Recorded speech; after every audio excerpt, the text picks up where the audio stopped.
been helping the homeless there in Anchorage, but they're showing you to the sanitized camp that was located there at Cuddy Park, where they had the bathrooms, they had the dumpsters, where they had the security working. That's what our news crews out there decided to show all of us when they came out with their winter plan for the mitigation of the homeless population in Anchorage. They say there's roughly about 300 people out there that are still living on the streets outside of what they're going to be housing. That could be as high as 1,000, and with no real game plan in sight, what they plan on doing with these folks. And hearing what the news was putting out, Cuddy Park, the 3rd Avenue camp that they've set up over there, those are going to be permanent winter campgrounds. I don't know about you, but this doesn't sound like they're doing anything to fix the problem.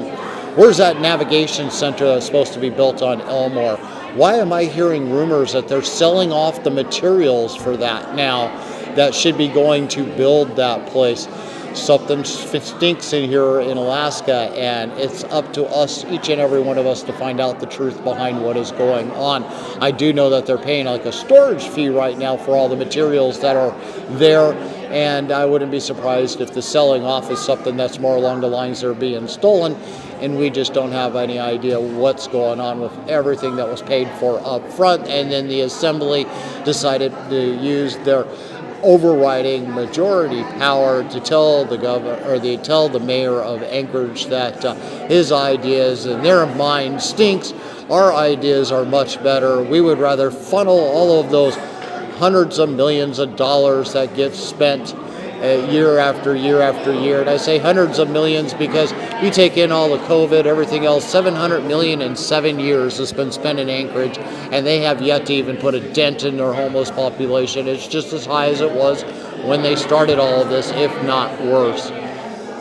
Take a moment, like and share this. We're here at the Real Life Church in Palmer, Alaska for the Alaska School of Government. It's going to be meet the candidates running for mayor, Matsu Borough Assembly, and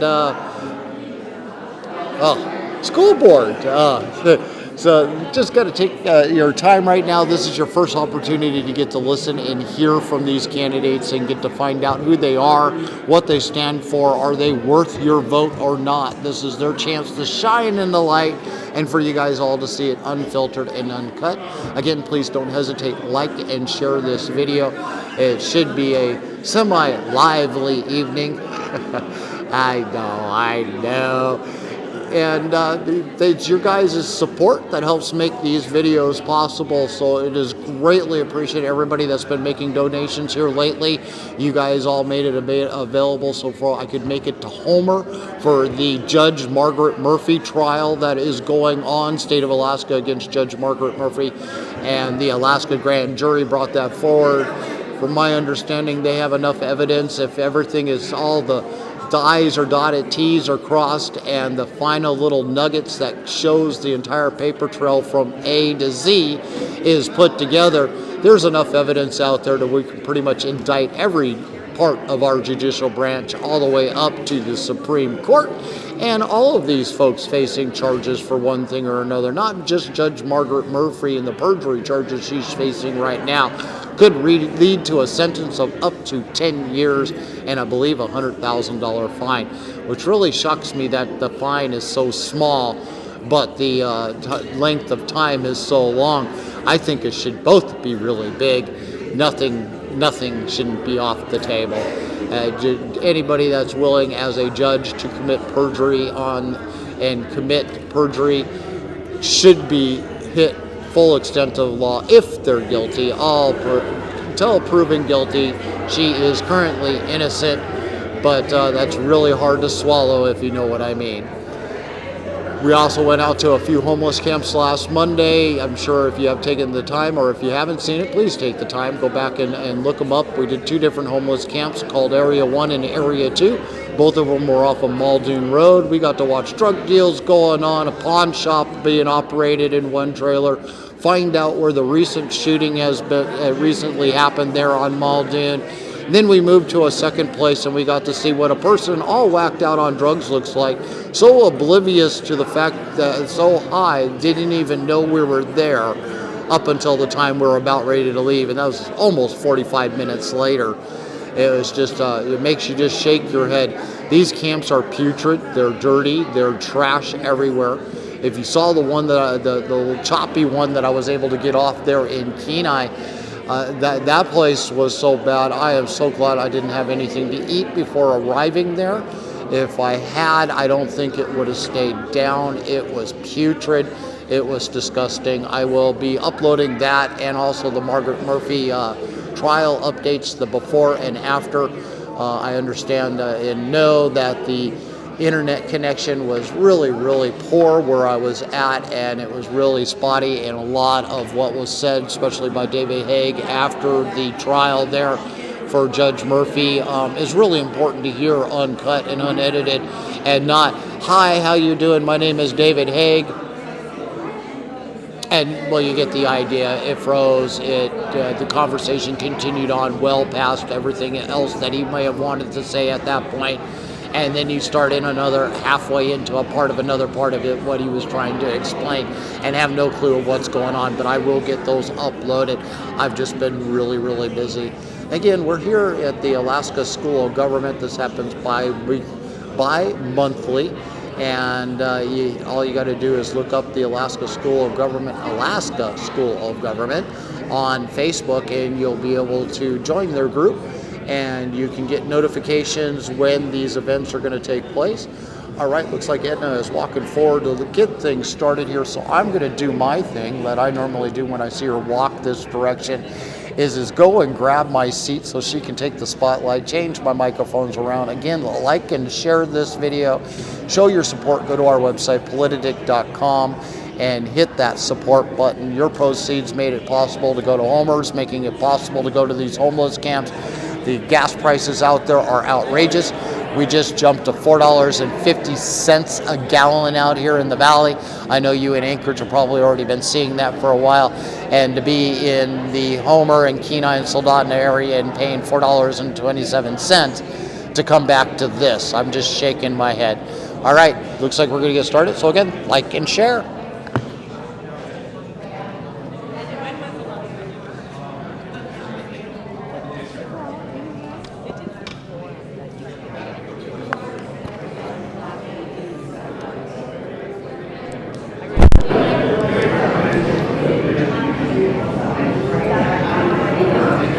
Okay, if I can have everyone find a seat, please, so we can go ahead and get started.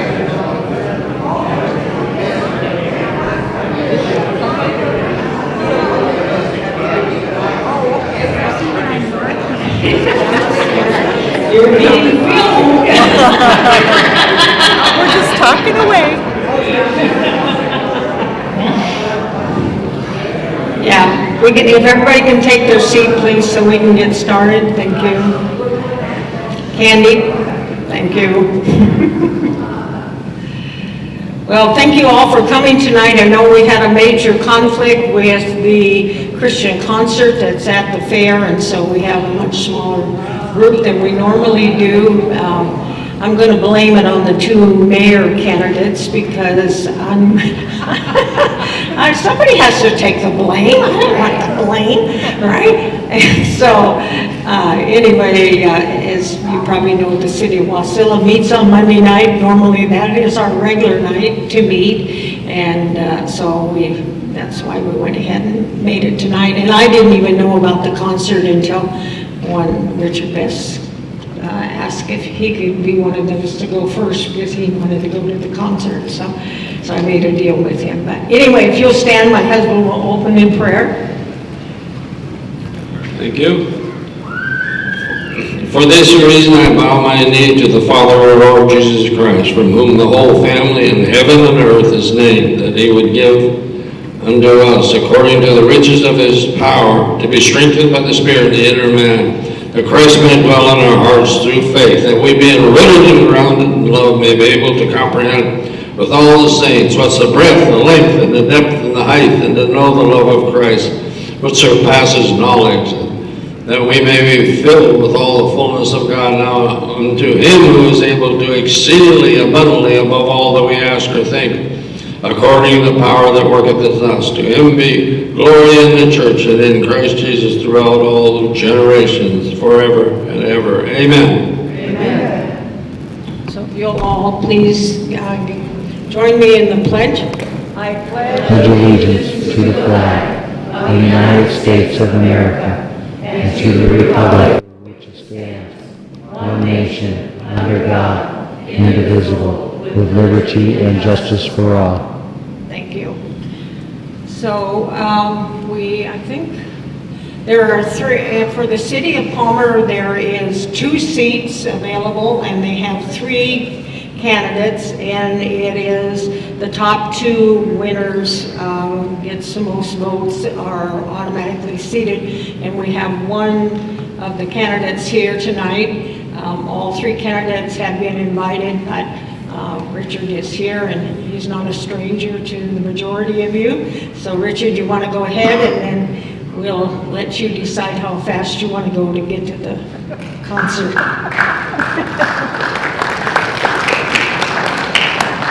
Thank you, good night. So, I know I'm a little bit crunched for time, but so it's been 18 years on Palmer City Council, on and off a little bit, and we have been a force when Mayor DeVries was with us on council as a council person and as mayor. We have been able to stay in our lane. I think that Palmer has really had since I've been on, more of a footprint of being small government and staying within our lanes, not trying to do more than what we should, just try to do what we're supposed to do accordingly and appropriately. And we have really tried to keep that, tried to maintain a fiscal conservative policy, and also try to make sure that we still maintain all of the property rights and the services that we've been tasked with doing. With that being said, we've tackled some pretty incredible things over the years. We had water line blowouts, we had expansion of water services all the way out to the library when the new the new hospital was created. But now we have another issue coming up with our library. Not just the construction of it, but also the operations of it, and what books should we have in our library, and to have that open public discussion about what a library means to the community and how we operate that is going to be very important. I think these conservative-minded and fiscally responsible attributes that we're going to be discussing is probably why I would be a good candidate for re-election. Also, one of the candidates I'm going to speak of his performance as one of the candidates that was, or one of the council people that was put on the city council after everybody's hard work to recall some folks who had stepped over the line when they were meeting in a private closed Facebook group to discuss policies that were being heard within the city. Some of these policies were the mask mandates and other items. And Tom Ojala was one of the candidates that put his hat in the ring to replace them, and he has done a very good job. All the candidates that he placed on there have been mindful, they've been inquisitive, and they've been asking the hard questions. And I think that's what we all hope of all elected officials, is that they're going to ask the hard questions, the questions that maybe doesn't come to everybody's mind, but are necessary, and then it sparks more interest and more conversation from the local communities. So Tom Ojala and Richard Best for re-election. Would appreciate everybody's support on that, be it financially, and I've got some little envelopes in the back. We are the city of Palmer. You can have up to $5,000 of campaign donations without having to have everything being reported. So please support the candidates that are in Palmer, Tom Ojala and Richard Best. Thank you so much. Any questions?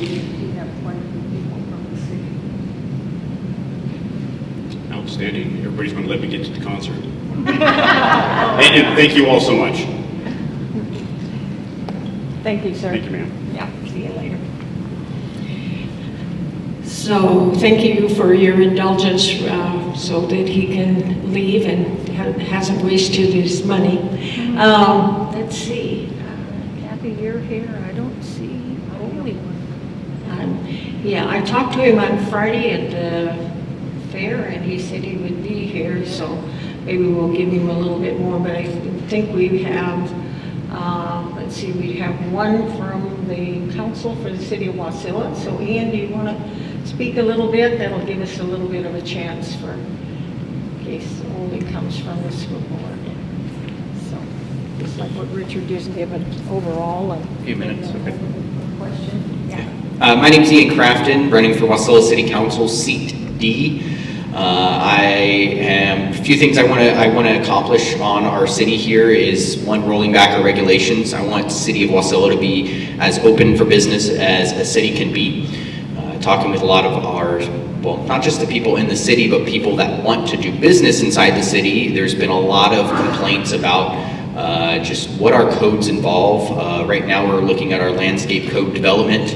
That is one of our biggest and most difficult codes that we're working on reviewing right now. Currently I serve on the Planning Commission and then we're working through it right now.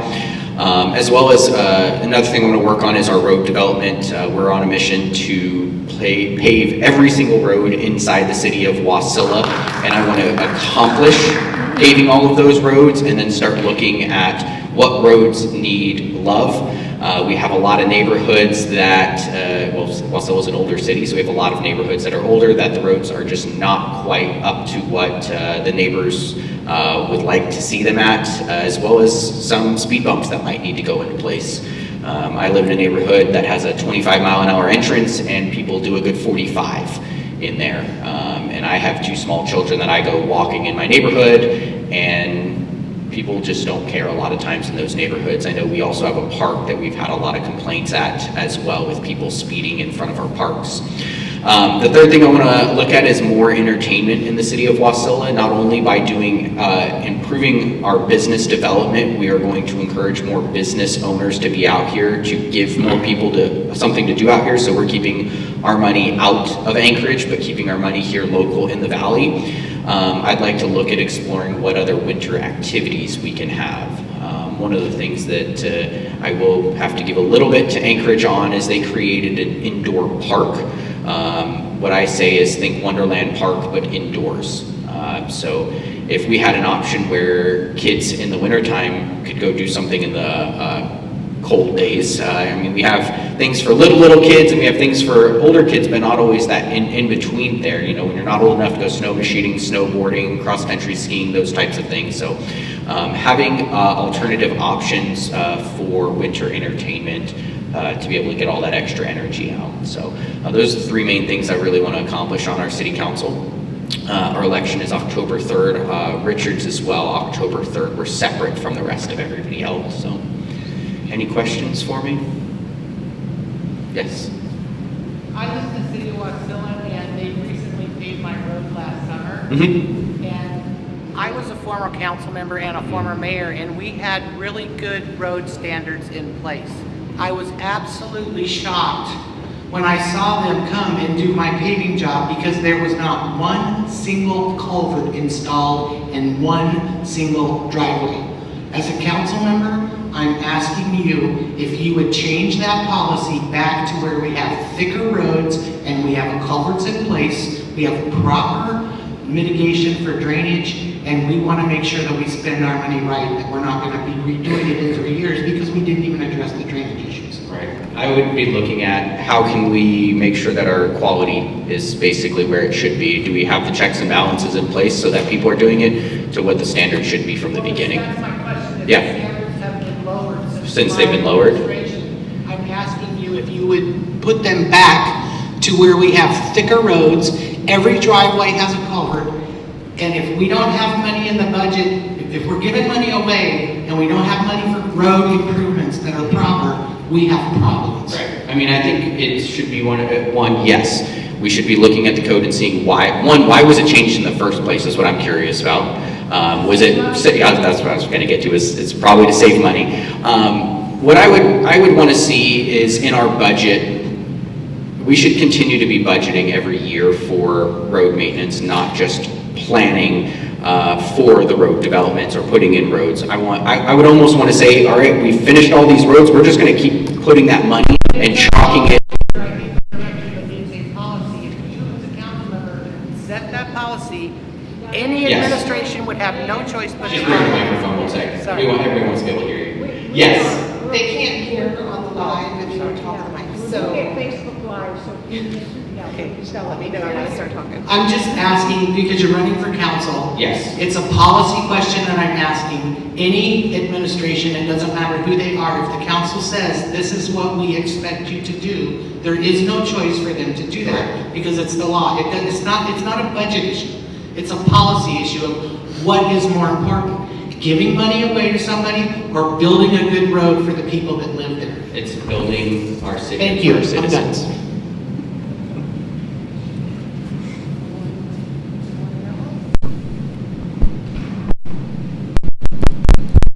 Well, first of all, Ian, I just want to thank you for running this younger than most. Getting involved in politics and raising a family. I know you are kind of a service-oriented person. So, but my question has to do with the traffic going in through Wasilla at certain times of day, where it can be backed up all the way to Lowe's. Even further sometimes. Yes. Is there a plan in place for mitigating all that? So right now, there's currently the alternative bypass route that's being reviewed. So right now they're looking at the southern quarter from the Parks Highway down to roughly Fairview Loop area. About 5 or so, I want to say, different considerations they're making on making a bypass route. I don't even know if that's really the best option to go. I'm somebody, as expensive as it is, I mean, it's one of those, it's not a city level project. It's definitely something we need a lot of federal dollars for, is either A, moving the railroad out of the way so we can widen our highway, or B, going over the top of Wasilla. I don't like the idea of inhibiting our sight line.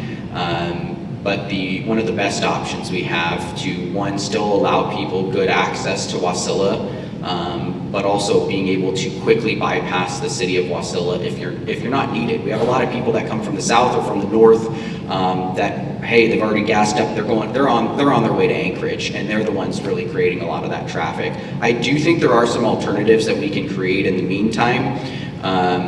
One of the ideas that I've considered that I'd like DOT to look at, the biggest issue we run into a lot of times inside the city of Wasilla is we don't own most of our roads. Either DOT does or the borough does.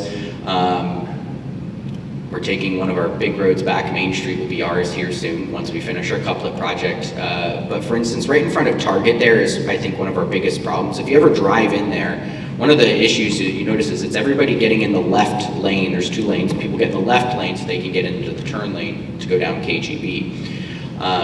That exit in front of Target is extremely dangerous. You see a lot of people that will leave Target and sit in that median area, and they shouldn't be there from the beginning. And so the amount of people I've almost seen get hit, I'm one of those, I let people out because I understand what's happening. I see what they're trying to do. Also, I know if I let enough people out, eventually it's going to come back around and they're going to let me out when I want to get out.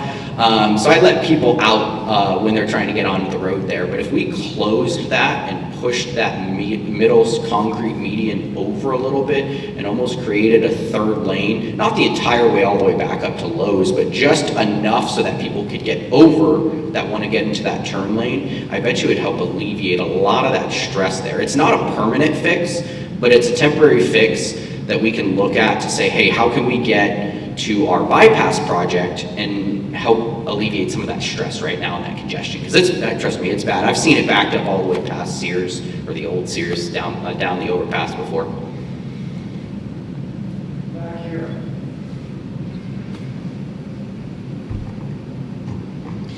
What do you think about the roundabouts?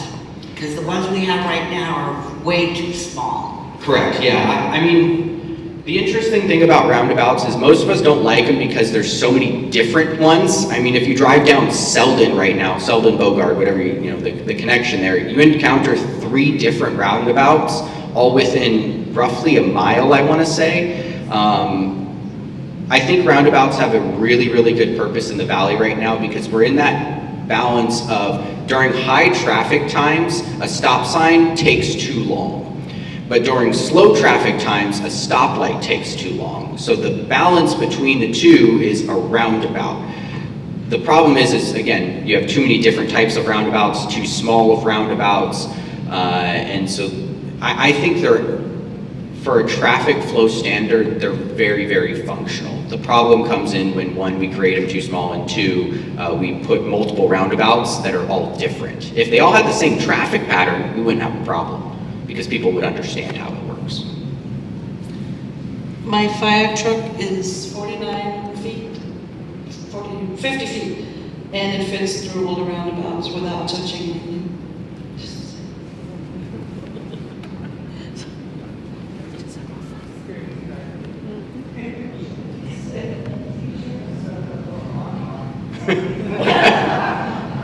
Any other questions?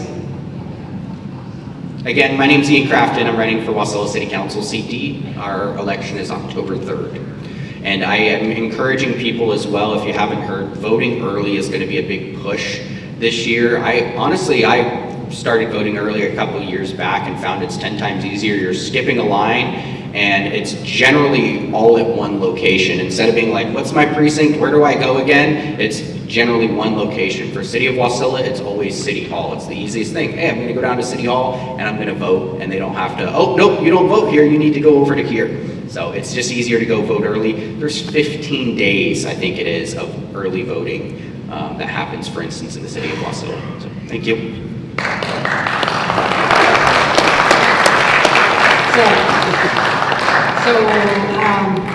Ian, since we going to have plenty of time tonight, let's get a little political here, and so come back, please. Tell me one issue that the City Council either passed or defeated this last year, that if you were a member of the City Council, you would have voted differently than what the City Council did. One of the big issues I looked at was the sex offender 1,000-foot radius. The borough passed it. The City of Wasilla wasn't feeling up to it. Part of it was we were the spearhead and going to be the first ones to do it, so there was a little hesitation around some language, some legality aspect of it. As much as we want to avoid getting into a lawsuit, we also have to understand that we can't make everything perfect, and no policy is ever going to be airtight. And again, had I been sitting on the council at that time, my vote would have been yes, that we go ahead with passing it at that time. It wasn't like there was 100 people that were all of a sudden going to be affected by this new policy being put in place. But essentially what it was saying that if you are on the sex offender list, that you weren't allowed to live within 1,000 feet of a public park, school, daycare facilities, basically anything that had children or had children in a large portion of their day. You were not allowed to live, create a permanent residence or purchase a home. So if that home you wanted to buy was in that radius, you wouldn't be allowed to purchase it. The other thing that I think that it actually had that was very well was it gave an out for people that were what we consider non-violent sex offenders. So for people that get caught peeing in the woods, get tagged on the sex offender list, and if they had no other crimes and they weren't and they were non-violent and they had nothing else against them, they had an opportunity to get off that list and not be bound to that rule. So that was the one issue that I felt we could have looked at a little differently, and I hope that you review here soon. Anything else? Thank you.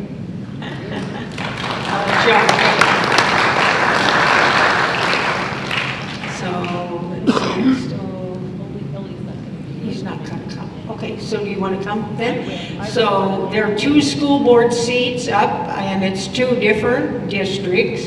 And so, and you've seen the names, if you live in those districts, you've seen the names on last year's and you're thinking, what happened to the 3-year term deal? But anyway, because of redistricting, both of them ended up having to run now. And I think Actually, I did, but Oli didn't run last time. right. He did, and he only gets a 1-year term now, so he has to run again next year. You get a 3-year term now. Yeah, I right? get a 3-year, that's Yeah, correct. so anyway, this is, we're just busy jabbering away. Yeah. This is Yeah. Kathy McCollum, and who serves currently on the school board. Right, right. Thanks for having me here tonight, everyone. So, yes, I'm Kathy McCollum. My district is District 3, which is up KGB, almost to Vine, Fairview Loop, all the way down to the hospital, Trunk Road, some of Palmer Wasilla, Highway near Cottonwood Creek Elementary, and Higher Road, that kind of. So that's District 3. If you live in that district, I am your representative on the school board. We have a really nice school board to work with right now if you are a conservative. Things are really rolling. We're trying really hard to get some of these things, policies in place that are affecting our community, and I think we're doing a good job. So I would really appreciate if you have friends or family that care about the school board to get out and vote for Kathy McCollum in District 3, or Oli Larson is the candidate in District 6. And so I'd be very happy to take any questions if anybody has questions about what's been happening on the school board. I know people are really interested. They're some of my students. I didn't really tell about myself. Let me do that. Would you mind if I just tell real quickly? So I was a school teacher here in the Valley for 31 years. And I loved my job. And I retired 3 years ago and just got really involved in a lot of interesting things. And I think Edna kind of drugged me in here. And so here I am. And I didn't have an opponent in the last school board race, which was really surprising to me. And so this time, Oli has a school board opponent who is the former teacher union president.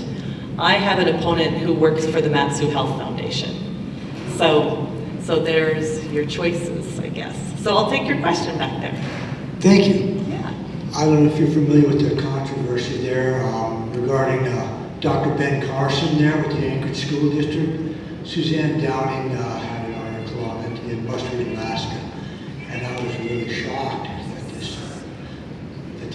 that it came to that. Do you think it was controversial that if you were presented with something of similar circumstance for a person's university regarded in high esteem nationwide? So I'll answer that easily. I think that superintendent in Anchorage, I can't understand why there would be any reason not to host a person of Dr. Ben Carson's esteemed value. He is an amazing man with a lot of really interesting things to say, and he's an inspiring person. So you may not know then, he was out here in the Valley today. We did host him at Iditarod Elementary, and many people have asked me why he was at an elementary school, because his message would be great for anyone to hear. It's about how we can keep the country that we had and we believe in, and how do we get back to that. And he had lots of really great suggestions. And if you're interested, you could go to americacornerstone.org. That is his webpage and foundation. It's called American Cornerstone Institute, actually, and there's a lot of good information on there. So he was at Iditarod Elementary because his program that he has called Little Patriots, it's an American history program, and it's free, so it's free for everyone. It's littlepatriots.org, and it's a K-5, a kindergarten to 5th grade program. And so he's just trying to talk to young children. And he wasn't necessarily promoting his program at the assembly at Iditarod today. He just gave them a really inspirational message of how to be successful in life, and told his story about how he really thought he was the dumbest kid in school his whole life. His mom had a 3rd grade education, And he never believed he was smart. And at one point, I think in about 3rd grade, his mom decided he needed to improve himself and become a better person. And so she encouraged him to start reading books on his own. No more TV is what he told the kids today. No more TV, you need to start reading books.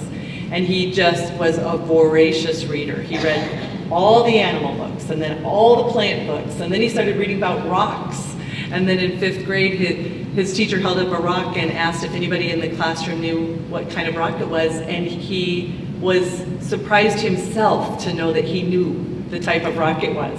So when he raised his hand and he answered that it was obsidian, all the kids in the class just stared at him thinking, maybe he does know something.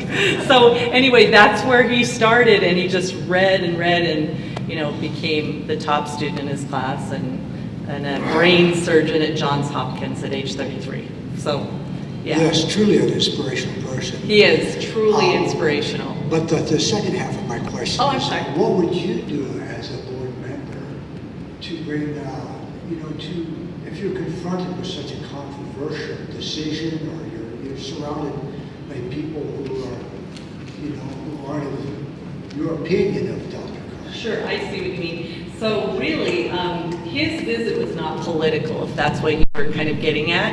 I think that children need to hear a big variety of speakers, and as long as it's an inspirational and an uplifting message, and it's not political one way or another, that I think it's so important for children and students to hear from all different people. So, thank you. Hi. Hey, did those new policies that you put in place for the teachers pass to where they can't speak about their political affiliations or whatever? And so we've had a couple of policies like that, and one, yes, we did vote on in the spring about, we put in a clause about activism. Is that the one you're talking about in the classrooms? Yes, so no political activism in the classrooms. That was actually already a policy, but we just kind of changed it and added a few extra words to it and the definition of activism. So, yeah, it was really kind of an update, but hopefully means a little bit more now. Yeah, thank you.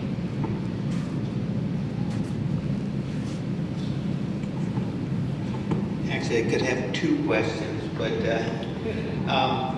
I don't know if a lot of teachers realize that they can opt out of the union. And that's something that you courageously did early in your, or I don't know, sometime in your teaching career. The things that the NEA and the AT, whatever the other big national union is, are really, really contrary to what a lot of people desire. There's the LGBT, there's critical race theory, there's the CER, there's all kinds of different, programs that they get behind. And I don't know if teachers would actually really support that if they weren't, coerced to be in the union somehow. Could you just talk a little bit about how you got out and what kind of effect it had on your career? Right, thanks for that question, John. So all along, I didn't believe that I should have to belong to the union, and I didn't really know that there was an option because, Alaska is not a right-to-work state. When you signed up to be a teacher, you agreed to be in the teachers union, and you really had to, at that point, become a member or you couldn't be a teacher. And there was a religious exemption, but very few people even tried to do that. And so I just kind of went along, and then it just really started bugging me that my money, and people don't realize it, at that time it was about $1,000 a year for a teacher, and it's more than that now. But I just didn't agree with the policies of the NEA, and even the social things are new. That wasn't really necessarily the case 15 years ago, all these social issues that, of course, I don't understand how any conservative teacher could want their money to go to that organization. But back when I didn't want to belong, it was because of things like I don't believe in seniority. I saw lots of really great first year, second year new teachers that would get pushed out for a teacher that had been there a long time, and I think it needs to be based on merit. I mean, we can see who's doing a great job and who's not, and so that just didn't seem right to me. Seniority. Also teacher tenure. I don't agree with teacher tenure, because just because you've been teaching a certain number of years, why should it be more difficult for you to be dismissed if you're doing something wrong? So there were some policies like that that caused me to get out. So I did just opt out of what they call the political portion. So NEA got to tell me how much money they spent on political money, and then I would get a check back from NEA every year. And it was about $350, which is significant when you're, a teacher. And I would get that money back, but still the other portion they kept in, that was always explained to me as for bargaining and that kind of thing, which I would have preferred to bargain for myself. But when the Janus decision happened, we were allowed to fully opt out. And so thankfully that is the case now. And if teachers are interested in opting out of the teachers union, there's a really excellent website, and I would ask you to look at it just if you know anyone. It's called teacherfreedom.org. And it's just super easy. It has all the information. Personally, when I opted out of the teachers union, I did not see any difference. One thing that is often told to new teachers, especially who are a little bit afraid of losing their job or getting in trouble or something, is that if you don't belong to the teachers union, you won't have liability insurance, which is absolutely not true. It is a state law for the school district to pay for your liability insurance. So that kind of scares people. So, thank you. And your second question, can he go on? Yeah, it's okay. I don't want to hog the show here, but the school board, they've done some really marvelous things over the last several years. I was wondering if you could just highlight some of the big achievements that you feel like they've accomplished. So, yeah, and really, I've only been on the school board since November was the election, and we really didn't join the school board till December, and so it's really been a pretty short time, and we don't have meetings in July. We had one in June, but so it was a short amount of time. We did some really great policies. I think we're really trying to clean things up. One was we rewrote the library policy, which was a really kind of fluffy policy that I'm sure was written in that time of inclusion, and we need to put all this language in there. So we just cleaned that policy up, and I feel like it is a good policy now. It really gets to the point of why we have libraries in schools. We also cleaned up the counselor policy. And really, when you look at all the policies we've done, they all have a general theme, and that is parental rights. So in each of the new policies or the policies that we've revised, we've put in a portion where the parents have rights. And so that was a big part of it. Thank you. Hey, Kathy. Steve Menard, District 28. Hi, Kathy. I'm assuming that, are you a Tier 1 retiree? I am. Congratulations. Thank you for your years. Thank you. At the state level, as you well know, Representative Eastman and the rest of us are working hard for retention. That's across any type of labor force. And as we all know, teachers, and I've asked every retiree, because I'm in the same age bracket as probably you are, and all my friends have retired from teaching. And so I pose the question to you as A, how would you combat retention? And B, if you could do it over today with the plan in place, would you become a teacher? Yes. Okay. So. You are, by the way, you are the first person, and I've asked this question to probably 15 retired teachers, and they said because of the benefits and you have to pay for your insurance, you know the issue that's out there, Right. that they would not get back into teaching. But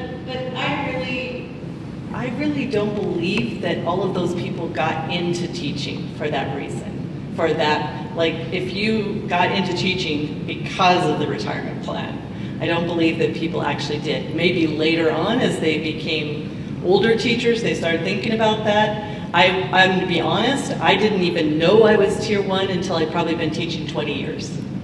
I really didn't. I mean, I just loved my job, and that was the job I wanted to do, so that wasn't part of the reason I went into teaching. But I do understand the problem now. But there's lots of things. With the new teacher contract, we've implemented a plan where there's a 1% match for retirement. They can use part of their sick days to put into, we're really working on that, even at the district level, because we recognize that. But at the state level, you know, the governor proposed a bill for a retention plan for teachers. So, I mean, I'm going to be blunt here. The NEA was the hardest opponent of that bill, and it was a plan that would give urban teachers $5,000 to stay every year, and that, I mean, it's a lot of money, and for a teacher that would have been a lot of money. And then there was $10,000 for kind of sub-rural areas and $15,000 for real rural teachers, which is a good chunk of money, and totally designed to try to keep teachers working and not leave the profession. And so that's still actually in place, right? Is that correct? That bill is still, it hasn't been, it's not gone. Yeah, it's still in place, or they'll still be bringing it back up at the next session. And so it's really curious to me why the teachers union would fight a bill where money goes directly to the teachers instead of to the school districts. Amen. Yeah, I don't believe that very many teachers really knew about that bill either, as I talked to a few friends and they hadn't heard about it at all. So try to get the word out next session. Kathy, is it true that you have Oh, wait for the microphone. Is it? All right, sorry you guys. Anyway, is it true that you have about as many non-teachers employed as teachers? So across the state, I just talked to Sarah at the Alaska Policy Forum. Across the state, it is 4 teachers for every 5 administrators. So it's actually not even equal. And that's grown significantly since the COVID and all of that. Yeah, it's really something that needs to be looked at. That's totally insane. When I was in school, I think 350 kids. You had a superintendent, and the rest of the people were in there. You had some janitors, a couple of janitors. I would say and the rest of the people were teachers in the classroom. That's right. And that's why give education more money if they're not going to put it into the teachers? That's the right. actual feet on the ground. That's right. And we have a lot of kids in classrooms right now. And I think really if you look across the state, I would guess that the numbers are really skewed out in the bush area, because I know there's superintendents and administrators and stuff where there's maybe a really small number of kids, like 20 kids in a school district, and they have all the administrators and just a couple teachers. But we do have a lot in our district as well. So we are definitely, that's something we're looking at. We need to investigate that more. Wait for the microphone. Sorry, first grade teacher here. I just wanted to repeat that number again. It's every... Okay, it's 4 teachers for every 5 administrators. That's here in the state of Alaska. State of Alaska. Yeah, and if you're interested in that, go to Alaska Policy Forum. There's a whole lot of information on their website. They have all the data. They do the work. Hey, Kathy, your comments on Common Core math and its updates. Okay, well, Common Core math. That was the bane of my existence, teaching. That I don't believe in the new math. It was really difficult for teachers to teach, really difficult for parents to help with, and that to me was one of the biggest issues, because it kind of divides the parents and the kids because they can't help with homework anymore. But the problem is in the state of Alaska, and I hope our new commissioner might be working on something like this, Our Alaska state standards are, I mean, it's like 98% match the Common Core. And so when we buy curriculum, our curriculum has to match the Alaska state standards. That's the law. So because of that, we have to buy curriculum that basically matches with Common Core. And so that is what needs to be changed in my opinion. And I'm hoping that at the state level, they will redo that state standard format so that we're not so closely aligned. Yeah, I would love to not have to do that anymore. Yeah. Terry? Oh, microphone? She's got a microphone, sorry. I'd like to see the teachers not having extra things to have to teach. Like for instance, they would teach transgenderism in history class or whatever. I have had too many problems with young people that can't change back. I had a young girl that was in her 20s and my bill was $12.63. I gave her $22.63 and she got mad at me. What are you giving me so much money for? And I said, because I want a $10 bill back. And she looked at the boy behind her and he shook his head. But they're not spending enough time on teaching the kids that. There's too many other little things that they're having to spend time on. And this year, math, I noticed, is only 20 minutes for one of my students. And that's not much, but they're gonna have reading and writing for 2 hours. But the math is super, super important, and they should have more time for that. There was one other thing I was gonna ask you about, but I forgot what that question was. Well, thank you, and I will say I definitely agree with you. We need to just get back to teaching reading, writing, math, and I'm really excited because we do have the new Alaska Reads Act in the state of Alaska that is, we're hopeful that it is really going to put our young kids, kindergarten to 3rd grade, on the right track. So our goal is to have all kids reading by 3rd grade. That is really important. Kathy, so with this Common Core issue, who do we put pressure on to get rid of it? Well, at the state level. Yeah, I guess you would start sending emails to probably the state school board even. And the state, you could write letters to the commissioner or the deed, which is the Department of Early Education. Do we need to get our legislators involved? Yeah, great idea. There you go. Thank you.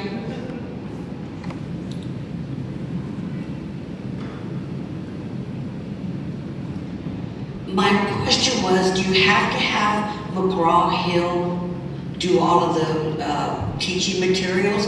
Are there not any other teaching businesses besides McGraw-Hill? Because their stuff is not that great. So McGraw-Hill is just one publisher, and I know that is not, all of our material does not come from McGraw-Hill. So I don't know where you're seeing it at. What program are you talking about that comes from that?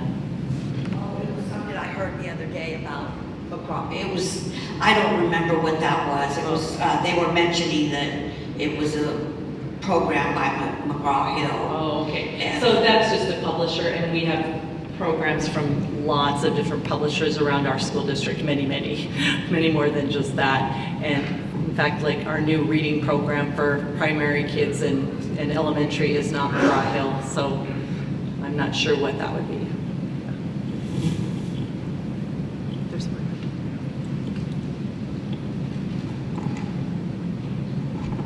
Hi. I don't have any skin in the game because my kids are grown and gone. I'm just kind of wondering where do we rank in the U.S.? So we rank 49th in the U.S. Our district is actually better than the Matsu Borough is one of the better districts in the state. So when we say our state is 49th, that means the whole state. So, and that is something that's really interesting, and I thank you for asking that, because I need to find those exact numbers for our district, because we're not doing great by any means, but we are definitely better than the whole rest of the state. But the state has serious issues. They do. Yeah. as a taxpayer for the last Yeah. 32 years. You're a taxpayer and you're a community member, and the education of kids is important to everyone. When my kids were in school, I had a 25-year-old and a 21-year-old. One is disabled, one isn't. I had a kid who was really advanced, and I didn't see that the school district addressed that, except to get into the high school program. I sent him to the junior college back when it was Needle River. And that was okay. The staff at UAA wasn't that great. They were, what are they called, the part-time teachers at the colleges. Adjunct, thank you. It was okay. He did get double bang for credits, which was helpful when he's in college still. But at any rate, so he got a 2 for there and graduated at 16. But at any rate, disabilities. So I had a kid in the SPED program in and out. I homeschooled a lot. Homeschool, bounced back in. And to your point, Evan Moore used to have great curriculum.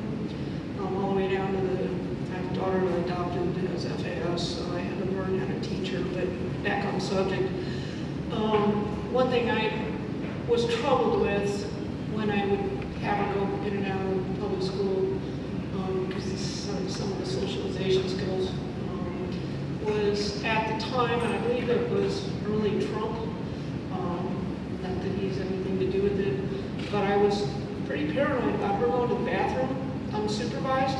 This was the start 6-8 years ago of allowing boys that think they need to go to the girls' bathrooms. I was really worried about her getting raped in the bathroom, I gotta tell you. So my question to you is, sadly, is there supervision in the bathrooms for all girls as well as the locker rooms? Again, I don't have any skin in the game because my kids are grown and gone. But I just thought I'd bring that to your attention. Has the school district considered that? Safety in the girls' room? Supervision? You mean people going in and watching? I don't think that's happening as far as that type of thing. But we do have a policy that boys aren't allowed to use the girls' bathrooms in this district. So, and that was just put in place before I was on the school board. So, thanks. Yeah. Yes. Yes. Still in place.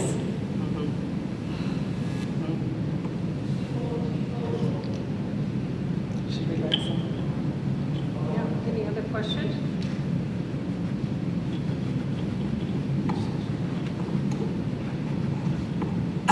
Do you all discuss things with the state school board?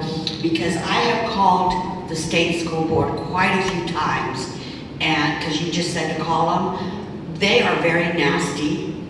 They tell me all the time that my questions have to do with my school board, not them. And they always have an excuse not to help with the question or try to come up with a solution for the question. And then I had one man yell at me because I had his cell phone number. Well, it was in the state directory. That's how I got it. And I told him that. But he didn't even listen to me because he was so busy yelling at me. I'm sorry to hear that. No, we don't communicate with the state school board generally as a rule. Local control is where it's at. So. I believe I could probably stand here all night. Everybody loves to ask the questions on the school board. It's exciting. So if our school board doesn't have anything to do with the state school board, why do we have a state school board? No, we don't. We just don't communicate with each other. Like, we don't discuss things and stuff. They make policies for the whole state, and then usually their policies drop down. Like, let's say if the state school board said that girls can't play in boys, or boys can't play in girls' sports, that would be the policy for the state. Right now, we have that just in our school district, in our Matsu Borough school district, but it's not all over the state. And so that's an issue for us. So it would be nice if it was a policy from the top down. So they're making the big policies for the whole state, and we can do what we can do on a local level, but we can't control everyone else. And we're trying here in the Matsu. Thanks. Well, I think it's Thanks to all of your support. So let me just say thank you so much. I love hearing from people. I will also say just what she said, our phone numbers are public. We've gotten lots of phone calls, and I know that the other school board members, I'll just take a lot of phone calls as well and answer questions anytime. You can send an email anytime. There's a school board link on the school district website, and it says email all board members. If you do that, your letter will automatically go to all the school board members and the superintendent. So if you have a question or you just have an opinion, I read every single email, and I like to hear from people what they are thinking about or what they're interested in. So our election is November 7th, and it is the most important thing on the ballot on November 7th, I will just say, because if we lose 2 school board seats, a lot could change. And so please tell your friends. The biggest problem with the borough elections is that people just say, it's borough elections, and they don't go vote.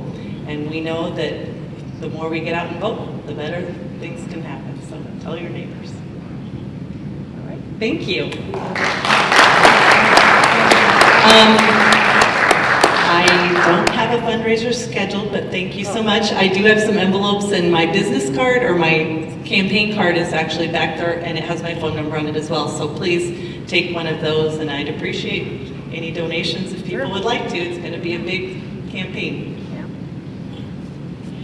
Do you have an estimate of, are you talking about 5,000, 10, I guess 20 maybe? It's going to be pretty intense, I think, yeah. Because there's a lot of support. There's a lot of support on the unions are basically on the other side usually, so it's difficult for us. Okay, all right. So anyway, and Terry, back to your question, I think the whole thing with the state school board and all of that's all in the state constitution. Maybe Steve knows or David would know, but I think, like the school board, the state school board appointed by the governor, does confirmation come from the legislature, or is it just the appointments and that's it? We confirm the commissioner, but Okay. we don't talk about the individual members on the board, other than alongside every other appointee that the governor appoints, which they would be included in that. So, generally speaking, every April, any new members to the board would come before the legislature for a vote. Okay, all right, so if you wanted to change any of that, that would all have to be a constitutional change, okay? Which would mean it would, 2 ways, of course, a referendum from the citizens, or the legislature could change it, and it would be up to the people to confirm that, so, yeah. Okay, I have another question, Chris? Just a minute, please. Put on my teacher's hat.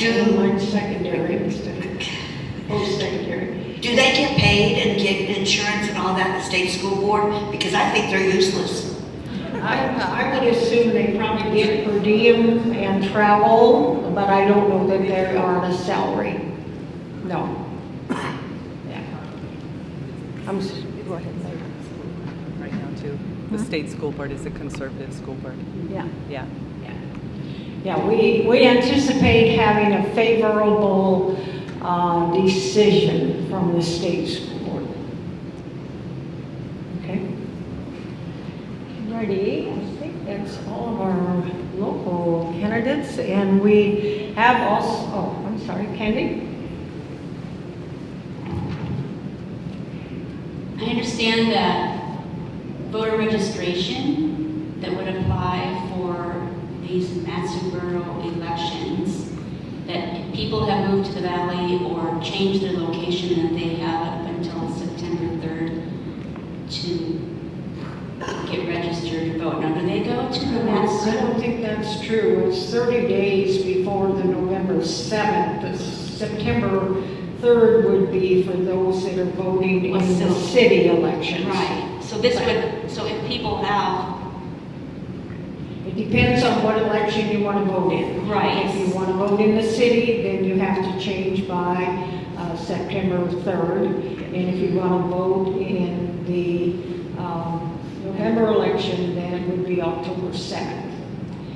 So we know a lot of people that have moved out to the valley, moved new in our subdivision, so in general, okay, I guess this question, to vote in the Matsu Borough elections, school board, if that is subject, For or school board city- and the assembly and to vote on the transportation package, you'd have to do it by the 7th. and they go to the Matsu Borough office to register? Yeah, or online. But you don't have, okay, online is good to remind them. But as far as, but they don't have to go to the state, because it's, They can go, but you don't have to go. okay. I mean, you can do it online, you can do it probably at any of the city halls, they have the paper, so have the paper change, or you can take and go to the Division of Elections. So getting out the vote is the point. And also, we've known some people that have passed, and making sure that they are not on the voter rolls anymore is another thing to be reminded of. Well, it sounds like you've got a job, lady, to canvass your neighborhood. Oh, we know almost everybody. Yeah, but do you know if they've changed their registration? That's. Yeah, so that's your job. Thanks, Andy. Okay, all righty. So the other people that we have to hear from tonight is in the city of Wasilla.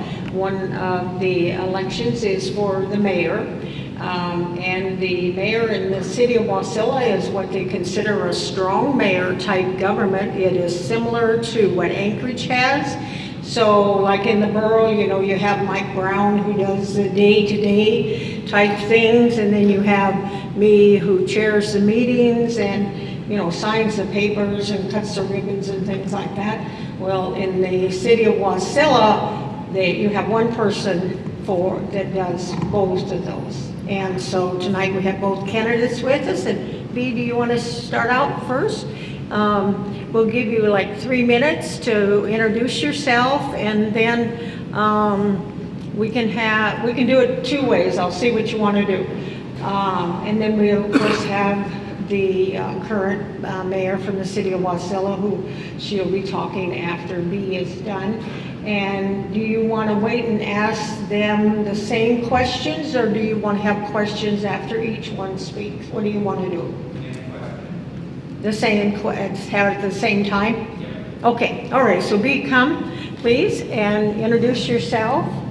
And we'll give you 3 minutes, and then we'll give Linda 3 minutes to talk. Oh, I can't do that.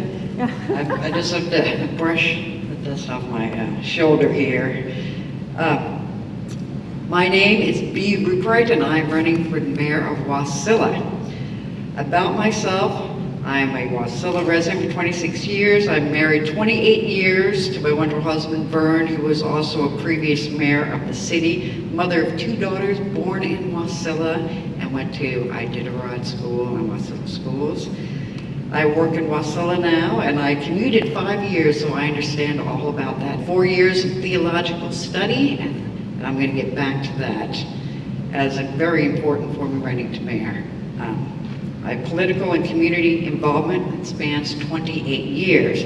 Now, when I talked about the 4 years theological study, the reason why that is so important is that my study, which was for personal growth, is all about the compact, a social compact, and that absolutely relates to the city of Wasilla or any public office.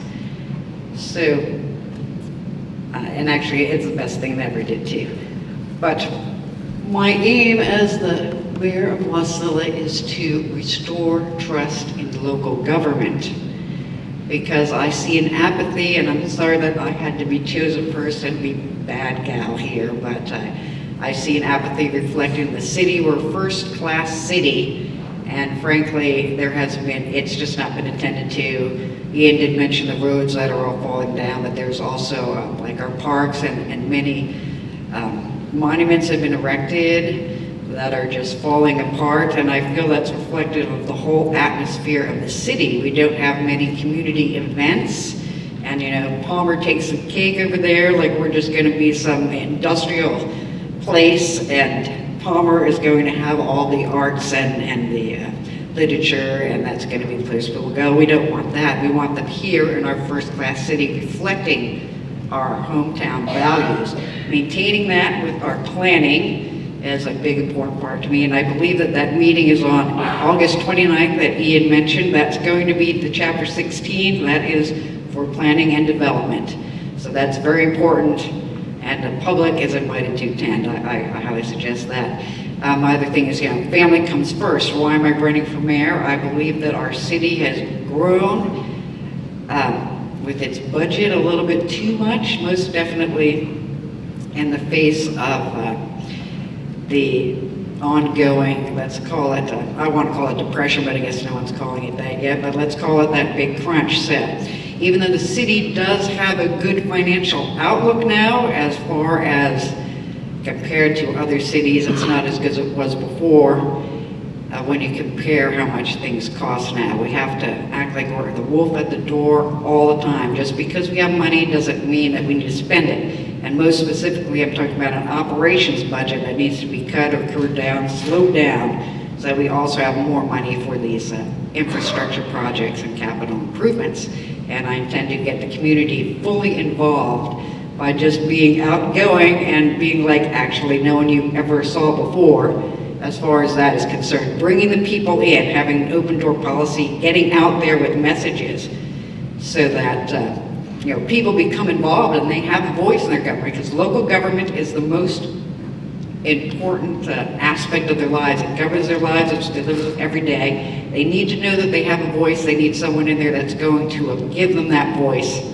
And as far as the state, also the borough goes, we need to be together as a community and powerful, and this goes all the way up to the federal government getting grants, because our voices should be heard. We are a powerhouse here, and I want us to reflect that. First-class city and a first-class town.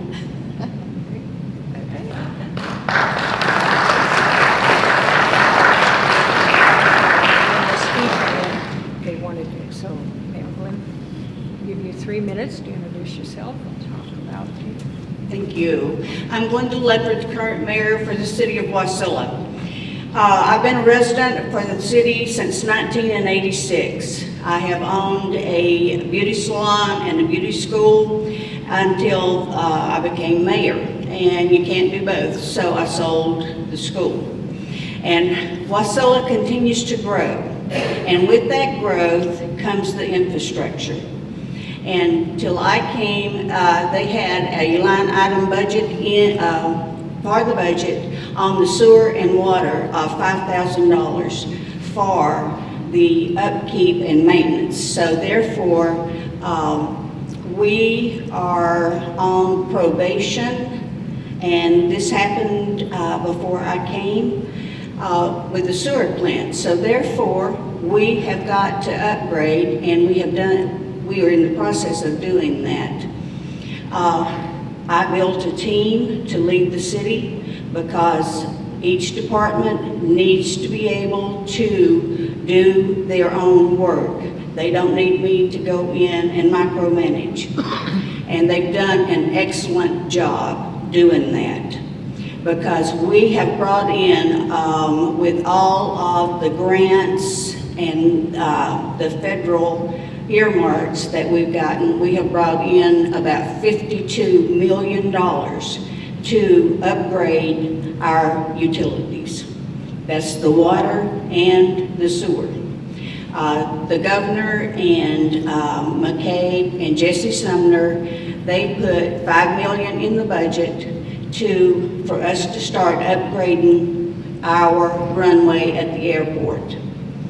So we were getting ready to break ground to extend that runway from 3,700 feet to 51. And we're hoping by the time we get it to 51 that we've got enough money to take it on out to 6,000. Therefore, we can land big planes, because that will bring good paying jobs, and it's also a matter of food security. If those bridges goes down, we're in trouble. So, and also I kept the city open during the pandemic. And the people from Anchorage came out here and they found out just what we had to offer. And they're still coming because our businesses had really good success during the pandemic because Anchorage found us. We got good places to eat, good places to shop, and they're still coming. So, and every time they have an assembly meeting, we get a new business. So just Anchorage, continue on. We'll take them. And as far as the roads and whatever, we are on a trajectory to, within the next year, to have every road in the city paved. And Diane, to your statement about the culverts, they upgraded the dirt road I live on, and I asked the same question. And so Bob, who is over our roads, he said if the ditch is on the south side or whatever, that some of them have it and some of them don't. So that's all I know. But anyway, we are. But anyway, we're on a trajectory to get all of our roads paved and to get them upgraded because it takes time and it takes money. So with that, we've kept the city debt-free. I paid it off the first year I was there, and we have kept it debt-free, and we continue to grow and to build our infrastructure.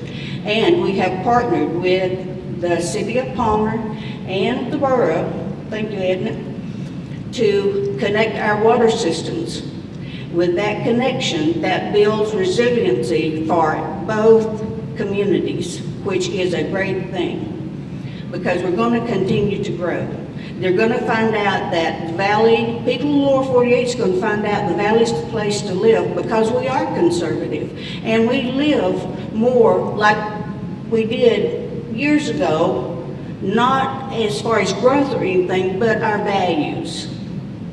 And so I have, by the way, I have 4 kids. I have 9 grandchildren. I have 2 great-grandchildren. And 3 of the 4 kids live here. My youngest son owns Heat Source.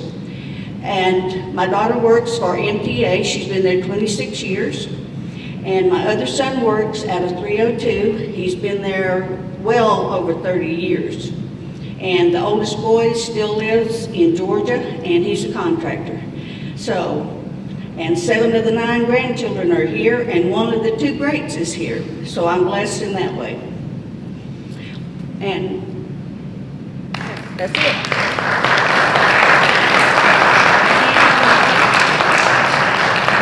You want to come up, and I'll give you a mic, and then we'll go ahead and take questions from the audience. Okay. And for those of you that haven't been, for those of you that have not been involved in the School of Government or have not been here before, we ask that you be respectful. And that's the one thing we ask of everybody when they're asking questions and stuff. So there we go. And I'm sorry again.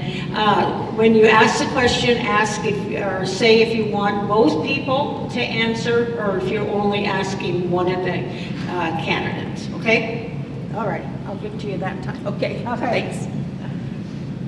So my question is, I've been trying to do research on city financial information, and the most current thing I can get is from 2021. So I apologize if I don't have better numbers, but it's just because the city can't offer better numbers. And one of the things I would like to know, this is for Glenda only because she's in the boss position, when will we be able to have our audit? And I know that you're working on it right now and it's getting ready to be presented to council, but there's not been a time frame. And if I'm not mistaken, the audit was due on March 30th. So it's late right now, is that correct? The audit, there's a lot of factors that's playing into that because the people that do our audit, they were short of workers. We're not the only city that's behind with that. And Troy, who was our CFO, he retired, and Joan Miller, who was the controller, she stepped up into his place.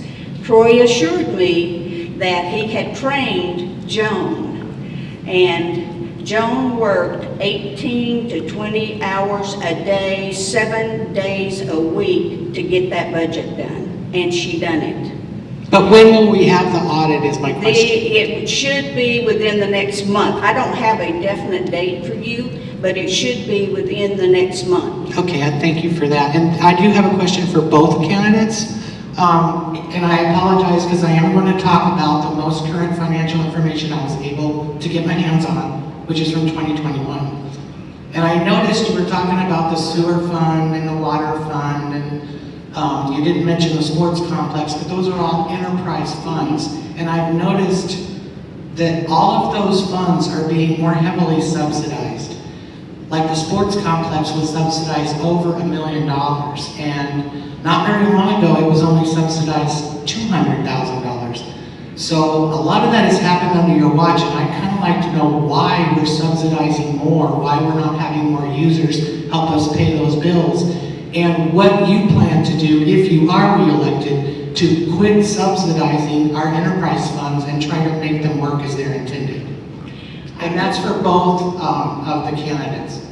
I can tell you that in 2022, and you should have been able to have gotten those numbers, but anyway, in 2022, the Menard Center was the closest to breaking even it's ever been. I hired a new director, and he comes from the private sector. He runs it like a business. As far as the water and sewer fund, the water fund, if you remember the ungodly windstorm we had in January of, what was it, 21 or 22? We had, up at Sun Mountain, one of the pumps that feeds all of that area, something happened that the generator, we lost power, generator kicked on, and when it kicked on, this little flap opened. Well, it never did close. So all of that froze. And they were basically without water for 3 weeks. All of this, and also we have had, you know that we run pump trucks because of the way our sewer system is set up. So we have had, I mean, it's grown and it continues to grow. That's the reason we are so far behind the 8 ball trying to get the sewer system up and going, and we have got federal earmarks to do that. And it will only cost the city either 7 or 9% match. So we are really in good shape as far as financial goes. She said that was her same question, so I guess my question was also, what are you going to do where that is working? What are you going to do to try to, because I don't know if the complex is paying for itself. What would you do to bring back those things that used to be there? Well, I'll answer the question fully, and as you know, we join each other. I'd like that letter, if I could. It's in my purse. You'll find it. That's for later. But as far as the water and sewer goes, I'm glad that all that is happening, but the sad thing is that my husband had to just do everything that he could to get it fixed up to be maintainable, that actually serviced our city, and that was 9 years ago. And the actual funds in those are getting more deficient because they don't raise rates. Nobody wants to do that, right? When they're elected, my husband did that when he was there, and I'm not saying I'd have to go in there and see how it is, but one of those things is that you have to keep your enterprise fund flush.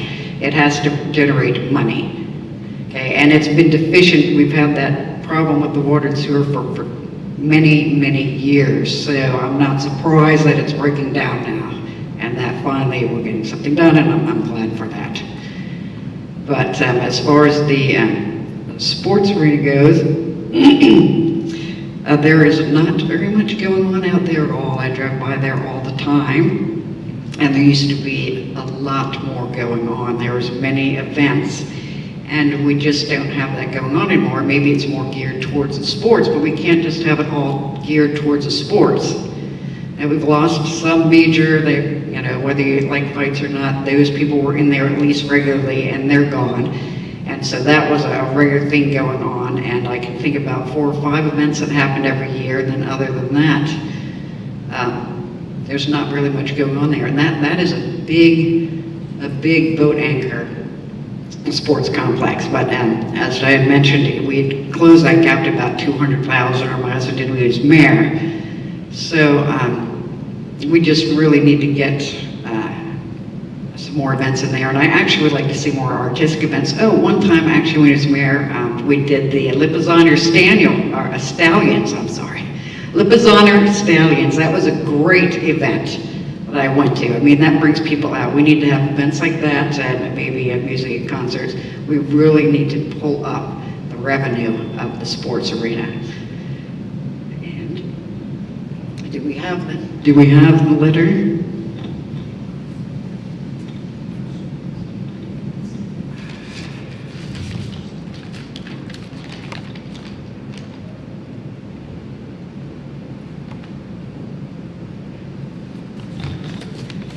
Okay, I'm just bringing this up because you did mention there when she was talking about the finances, and then you said they didn't have it, and then you said you should have them. We don't have them. This is from the city clerk, and I requested the comprehensive financial report for 2022, as that would be the most current one that I could look at the finances from, the actuals. Because sure, I can look at the budget, but that's just projected. The best thing for me to look at the city now would be this 2022 financial record. And the report has not yet been issued, is what the clerk wrote me, and will become available to the public once accepted by the city council. And the FY 2023 external audit has not yet begun. Okay, so there is no 2022 for me to work off of. So I just wanted to clarify that. You're right. Got my years mixed up, sorry. This is for both, and I'd like to see both of you alternate who answers first, just so we get differences. Yeah. In your opinion, I mean, the city of Wasilla is growing, we all know it's growing. What do you feel, in your opinion, would accelerate the growth or might be inhibiting the growth of the city of Wasilla? And what would you like to see, or what would you like to try and do to allow that inhibitor be released or stopped to allow the growth to happen more freely?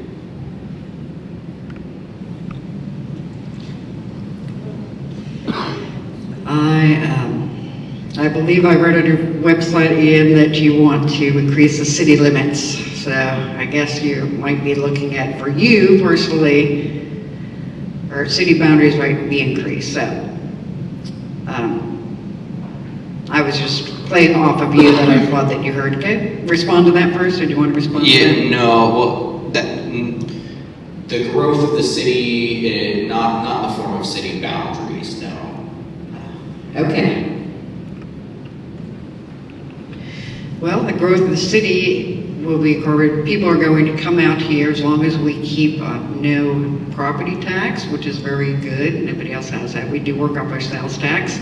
And my husband started the pay-as-you-go, pay-it-forward funding, and we're going to continue that. So people will want to come to the city for that, and maybe borough residents have to pay a service area tax, but we don't have to, so it's actually cheaper to live here. We're going to certainly maintain that.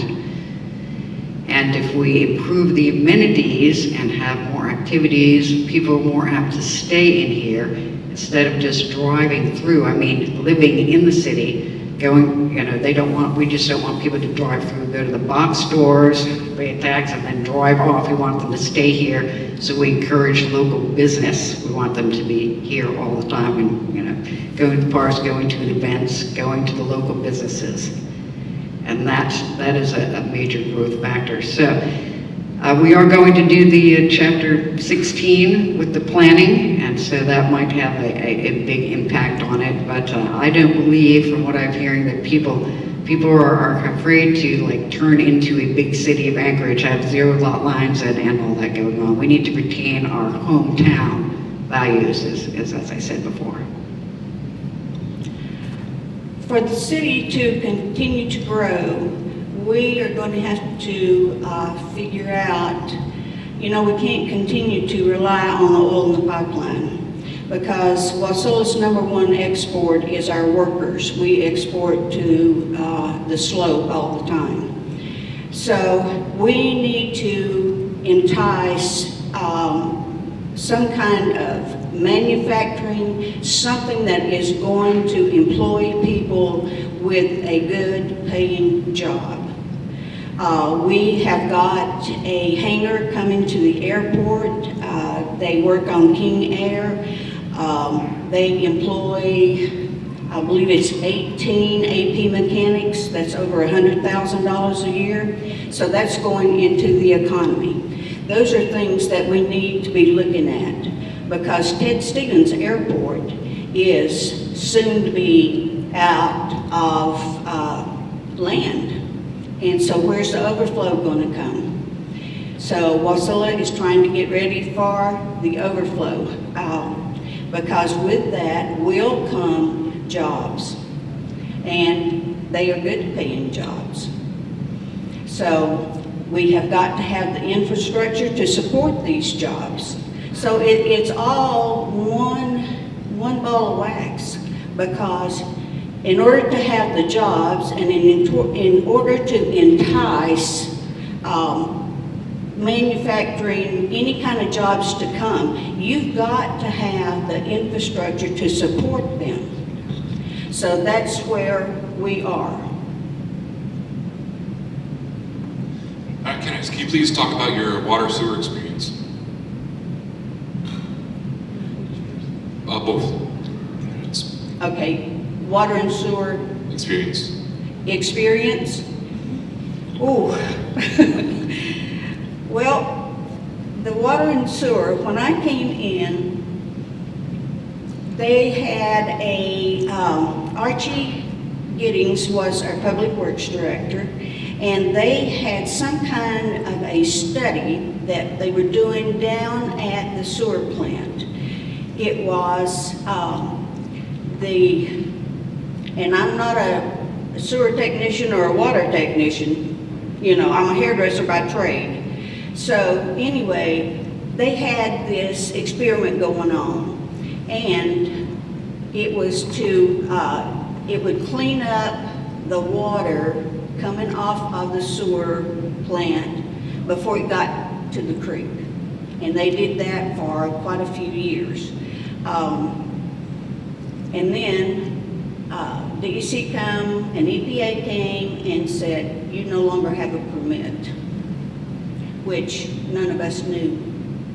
They knew that, I'm sorry, but they knew years ago that that date was going to come. That's called a discharge permit. Anyway, Sorry. We got in gear, we got back in, and we have a temporary permit that we're working on, and we are working to put in a new digester, because all of this stuff, it takes time, it takes money with the supply chain. It may take you, what used to take you a week to get a part, now it takes you a year. And so that's where we're at. We work diligently, day in and day out, to upgrade sewer and water.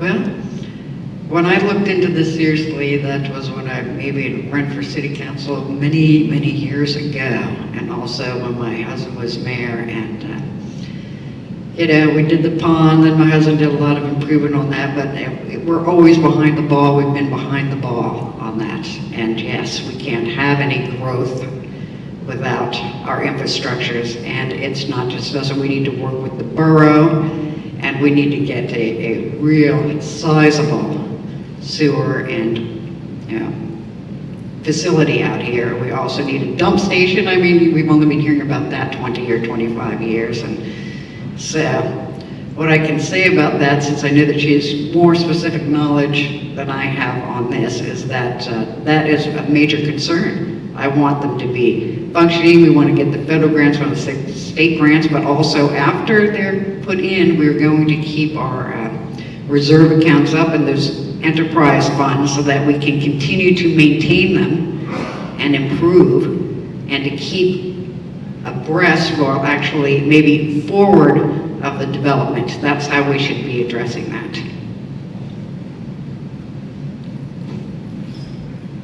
Thank you. I'm not going to talk about things sexy like sewer and water. If you had, let's talk capital projects. If you could, and again, my brain is, I've got 15 I could rattle you all, but let's just keep it quite simple. Just on capital projects, if you were mayor, what would be your top 3 that you would love to see either beautify Wasilla or something beyond the day-to-day grind of operations? This is for both of you.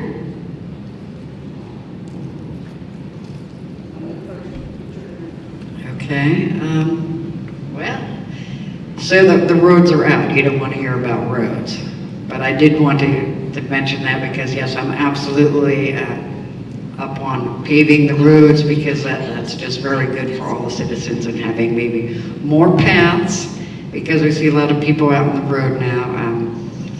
But yes, I want to see them. I did a park done and finished after 20 years. I was the chairman of the Parks and Rec Board when we started that, and it's rocks and the fence is falling off. The beautiful pavilion that my husband got put up, and that's right behind the hill, that's wood, is cracked and it's like almost ruined. I mean, it's like white wood now because it hasn't been sealed forever. And I'm talking about things in the aesthetic point of view that's going on at the city that's been going on for years, before and during this administration. So that little attention to detail, and it doesn't cost that much.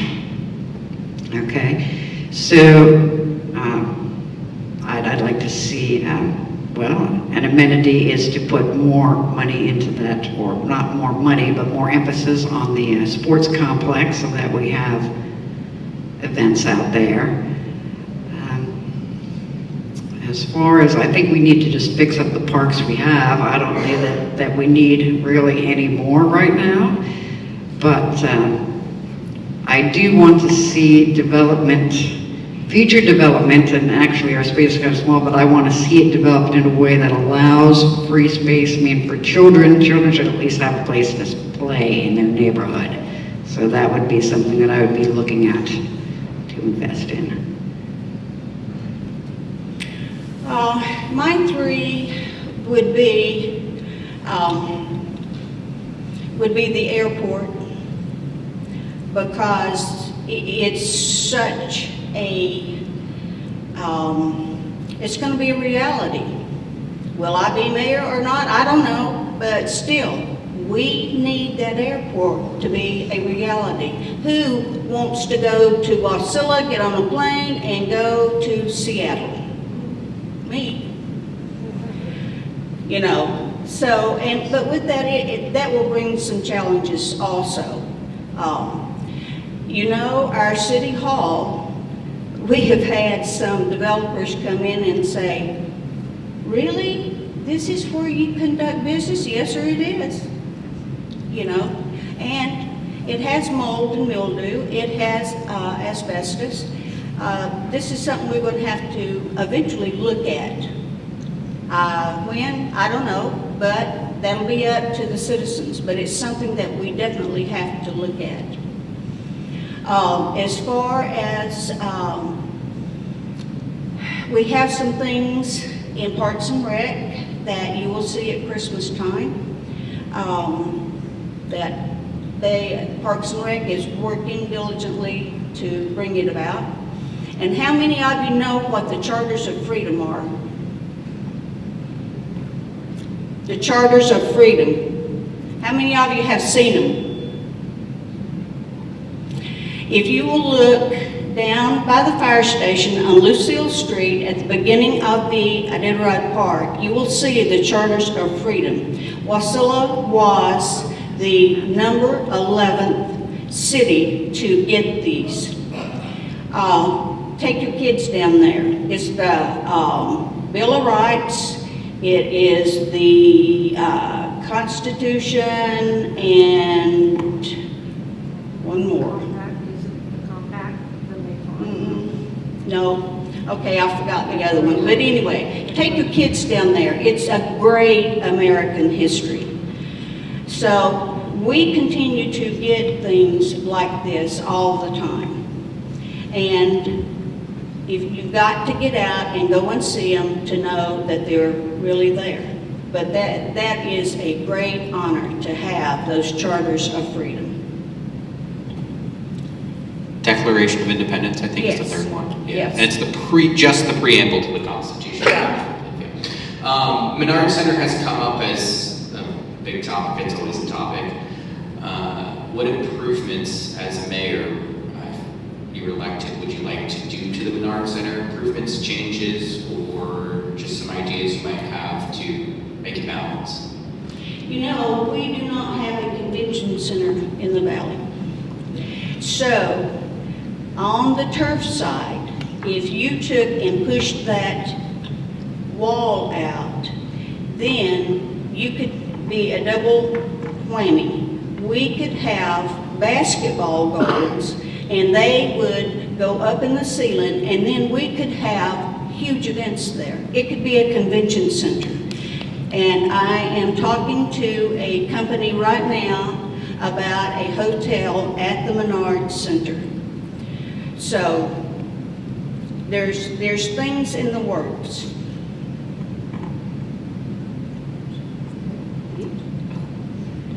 Okay, I appreciate that things are in the works, but I want to work with what we have and just get some more entertainment out there. The improvements that I would make were to be to balance the sports and the events, basically.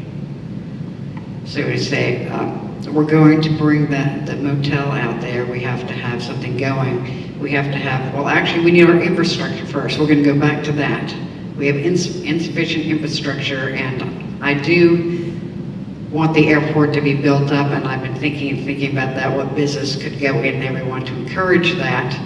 But until we have the infrastructure to support that, and I believe that we just lost like some major hotel or something somebody wanted to do here in the town. I think it was Tilton Enterprises, but we didn't have the infrastructure for it.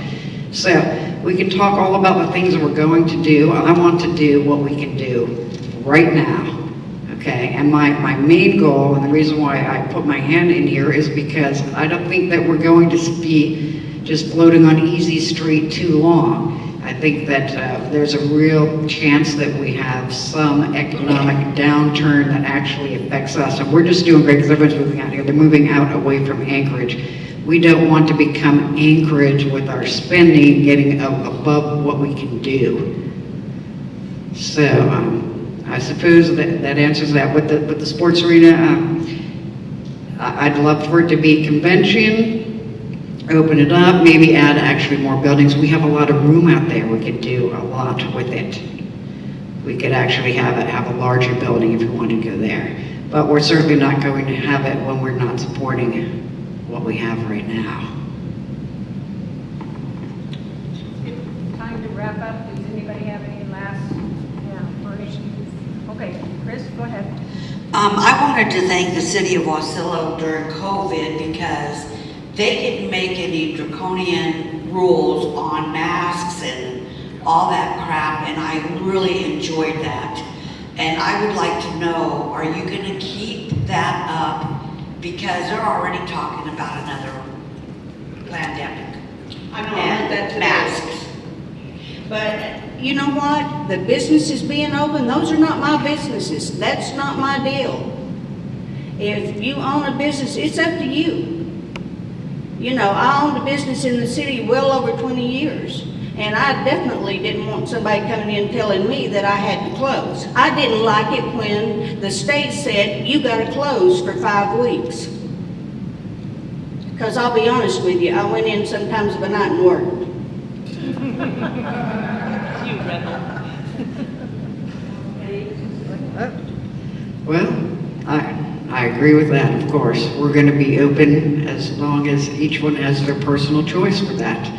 I mean, I'm not down with the, how did you call it? No, not the critical laws. You said something about the pandemic. Plandemic, yes. No. Everyone has their personal choice. I will certainly uphold that.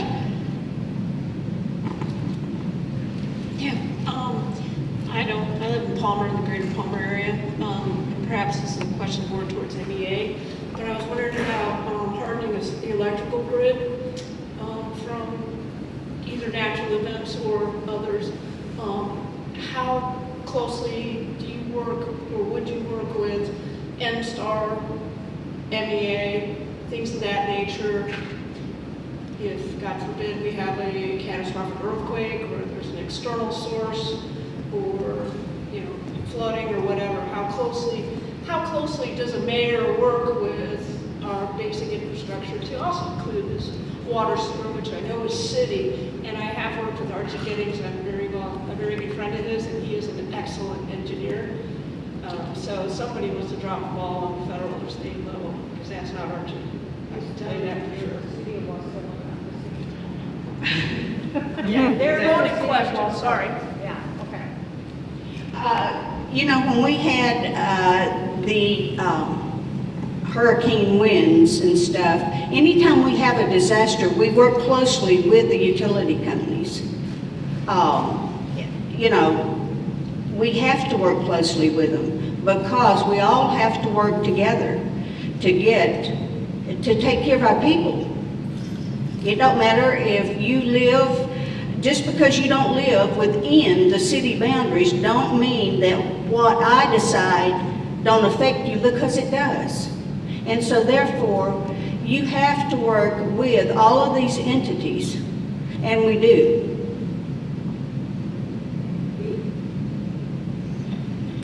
Okay, you were talking about the hot boxes, or what do you tell them? They're the ones that keep us from the blast, correct? Can you specify that again, ma'am?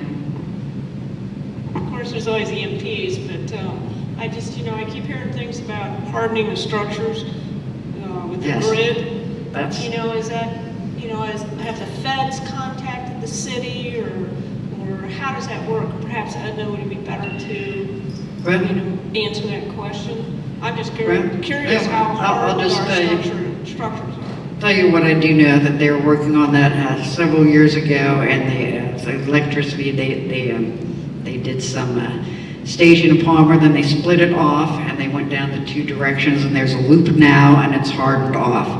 And as far as it affecting the city of Wasilla, because that was actually either my husband's mayor shortly after that, but they wanted to put these big, huge poles right down the middle of the city in our V shed on the Parks Highway. So we got in there and we said, no, we can't have that.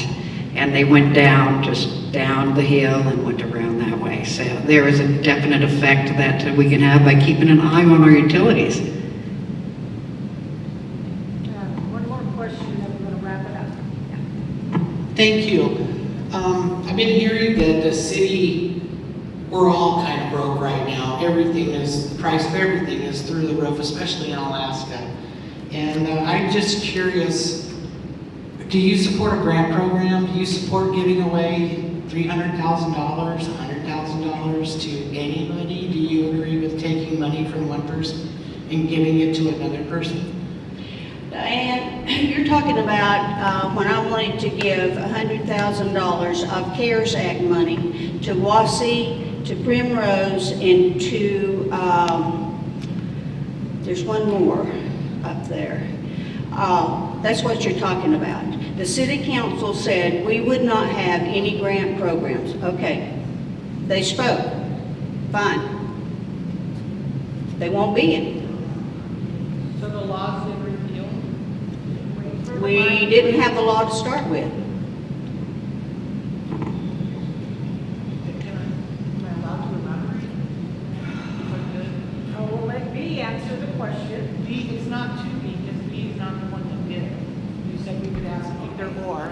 So the meeting of, you guys did try to do grants before the election season.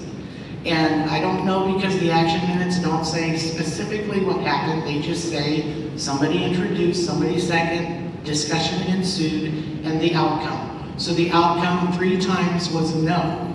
And then the council meeting before the election, the city council changed the law so that the city could be in the grant business. Then we had an election, and then the meeting very after the election, we had a meeting to fund a grant program up to $300,000. Thank God that failed, because you also changed the code so that those grantees that were getting the money would only have to give you a financial report at the end of the grant. So you have no opportunity, if you're giving someone money, if you make them report quarterly, you can say, what are you spending the money on? Are you not spending the money? Are you spending the money on eligible activities? So this is why I have such heartburn with grant programs, because not only did you institute one, the city council did, they just did not fund it, and when they instituted the grant program, they have the most liberal grant program that you will find in the United States right now.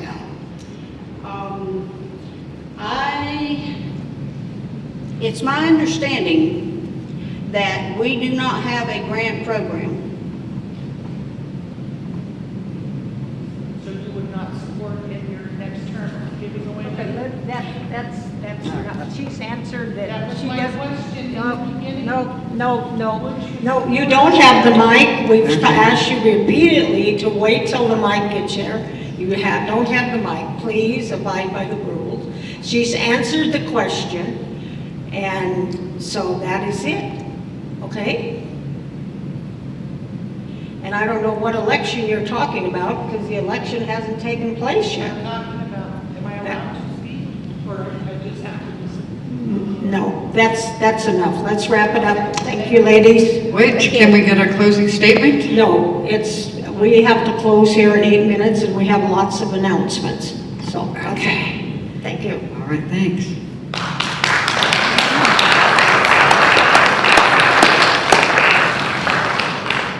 So back at the table, I think all of you have heard from the assembly regarding the water body setbacks. And if you haven't heard about it, it's probably only second in demand from gravel ordinance. But anyway, back on the table is the assembly decided what the working group on the setbacks is going to look like.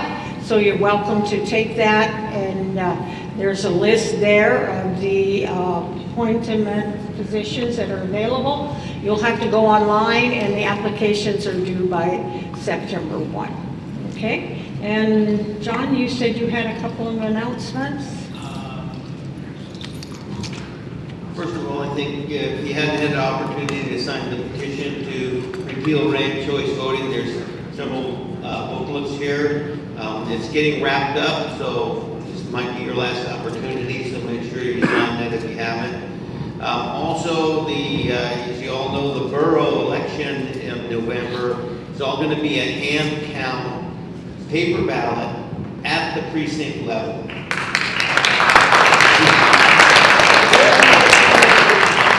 So every one of you that clapped, I'm going to assign you a position as a vote counter. Every precinct is going to need about 3 people to count ballots. This has a twofold purpose. One is to make sure that our elections are honest and transparent and accurate, and that also you have the opportunity to make sure that that happens. So if you're not doing anything November 7th after 8 o'clock at night till probably around midnight, volunteer to count ballots. They're actually going to pay you.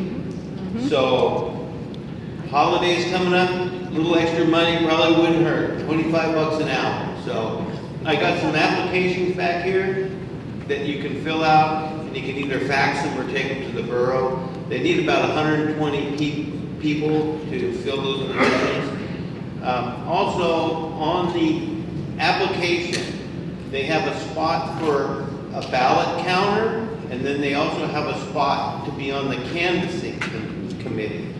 The canvassing committee meets the day after the election, and it's going to be really important because I think there's going to be a lot of mail-in absentee ballots this year, and that's the job of the canvassing, to count those ballots at the borough.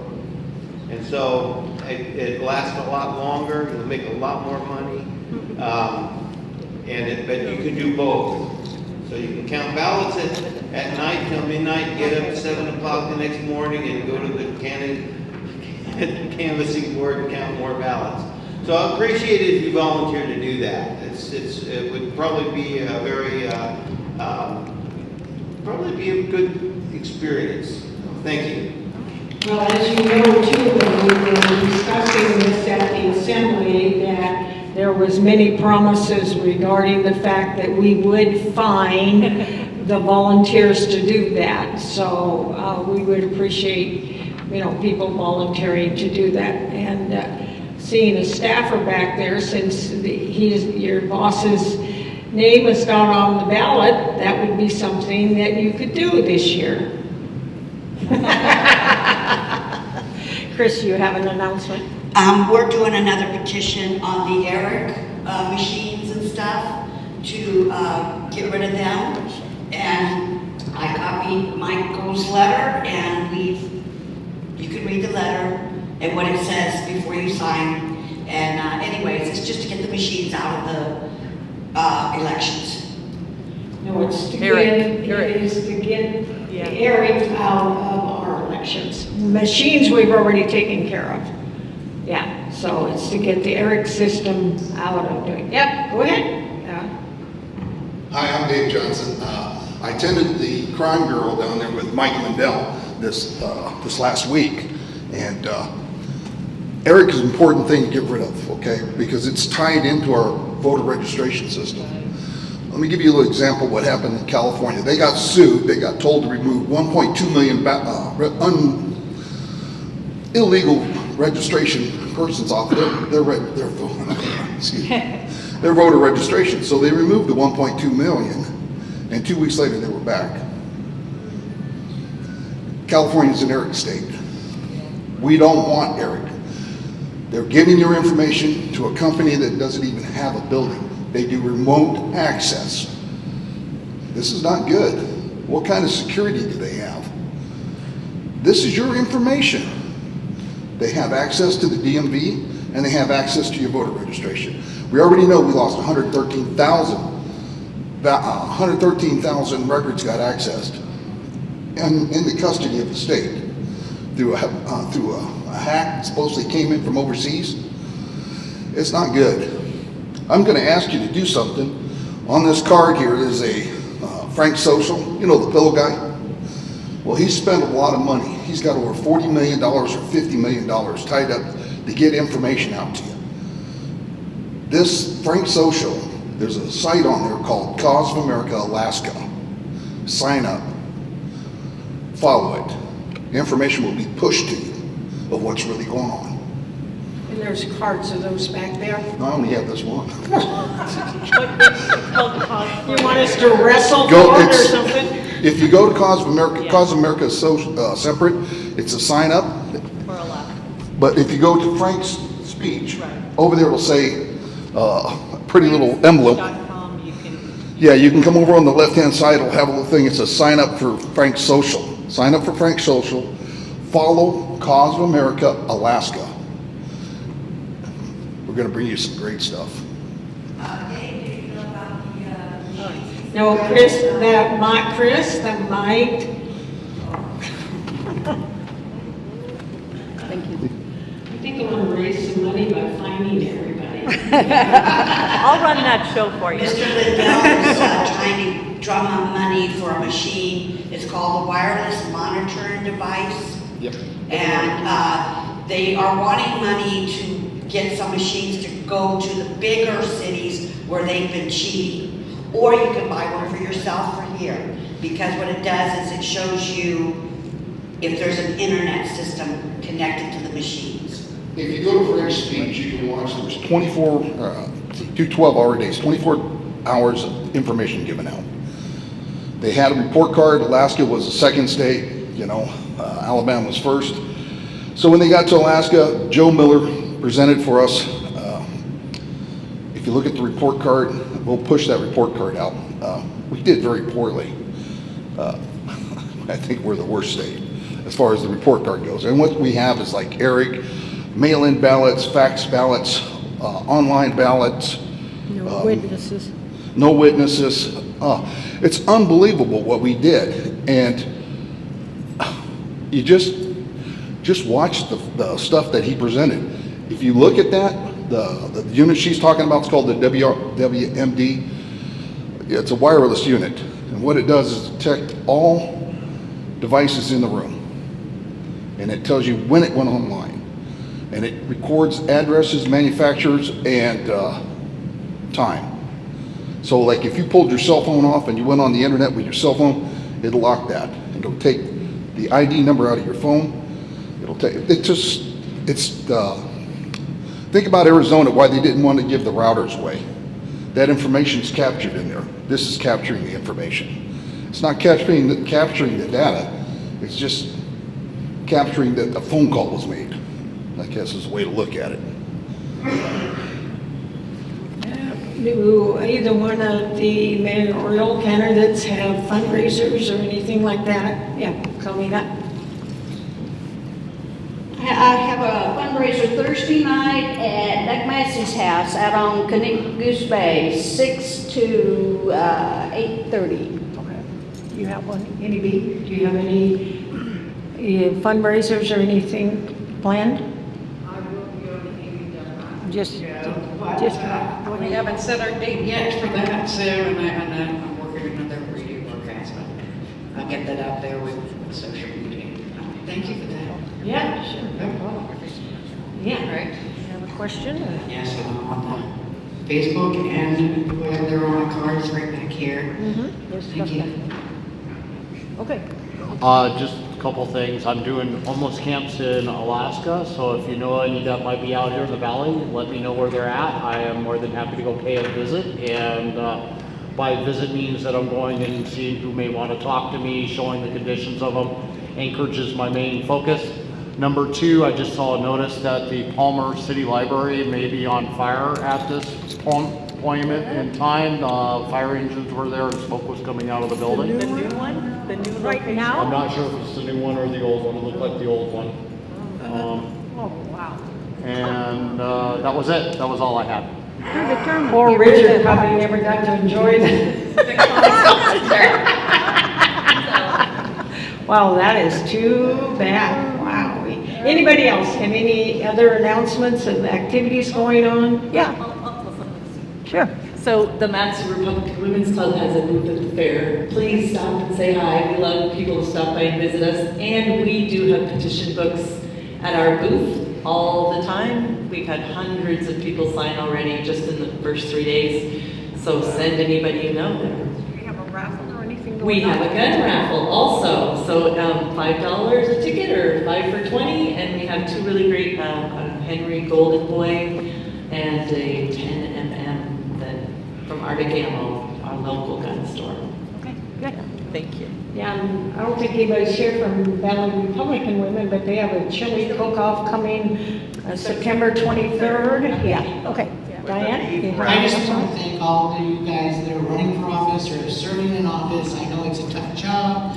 It's a job not a lot of people want to do anymore, so even though I do ask tough questions and I don't ask them the way people like them, I believe that local government is the best government, and I'm sorry, Palmer, but I believe that Wasilla has a better government because we do have a strong government. So I just want to thank you all for doing this, and I commend you mostly for that paper ballot move. Way to go. I did want to ask everybody, please pray for our leaders, not only our local leaders, but we need prayers for the leaders of our world because we need them. Okay, if you'll all stand, I'll do a closing prayer and then we will be done. Okay, B, we want to do a closing prayer. Okay. So Lord, we just thank you for giving us this great country, Lord, that we can exercise and vote, and we can have difference of opinions and strategies and game plans, Lord. But Lord, as long as we keep you first and we keep our eyes on you, Lord, and we all fulfill the plan and purpose that you have for each one of our lives, Lord, this will continue to be the greatest country on earth. And we thank you in Jesus' name for everything you do for us. Amen. Amen. All right, Kathy.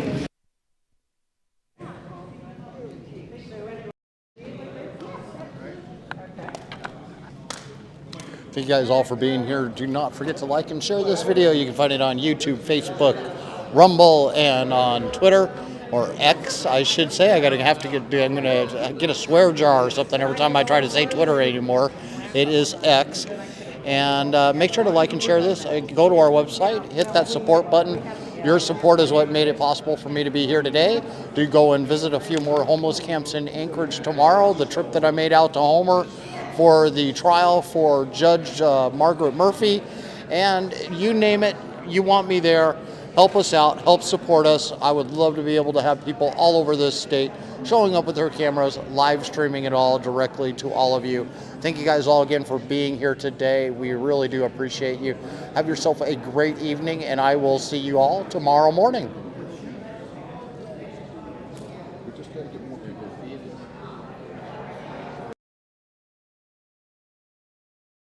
Yeah, let me do something here real quick. Hi guys, I've got something that I want you guys to see. Hold on just a second. Let me get my label back off the screen there. And this is for the Frank speech. And click on that. Oh, let me get it over on the other side. There we go. Snap a picture of the QR code right now. And this will give you all the election information that you wanted to find out about. And I'll do my best to see about sharing the link of the live broadcast that I watched personally the other day. I just didn't share it knowing how the gods are out there when it comes to social media. So really do appreciate you guys all being here. Thank you. Social. Frank Social. Frank Social. Frank Social. Frank's speech is one. So, hold on.